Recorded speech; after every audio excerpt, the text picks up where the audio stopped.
Ciao, mi chiamo Cinzia Zenocchini e sono un'illustratrice. Ho collaborato con aziende come Fendi, Ikea e Esselunga, ma anche con realtà locali e committenti privati.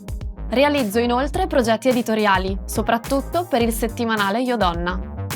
La componente estetica nei miei lavori è molto forte. Cerco sempre di ottenere un risultato visivamente appagante ed equilibrato, ma produrre immagini significa anche comunicare. Mi dà l'opportunità di esprimere il mio punto di vista e inserire una parte di me in ogni mio lavoro. Per questo amo fissare su carta ricordi e luoghi intimi, rappresentando gli elementi del paesaggio in modo personale.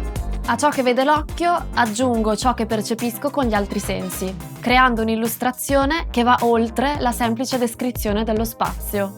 L'acquerello mi dà una grande libertà espressiva. Con pochi tratti riesco a rappresentare un'atmosfera o a raccontare un'emozione, lasciando spazio all'immaginazione e al sogno.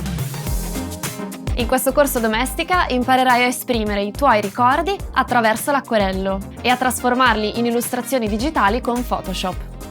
Per il progetto finale rappresenterai un momento particolare della tua vita, mescolando dettagli reali e immaginari.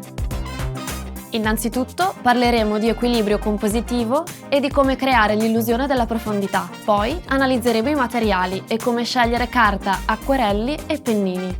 Ti mostrerò come raccontare un soggetto attraverso semplici tratti. Imparerai ad assecondare il pennello e ad apprezzare imperfezioni e sfumature.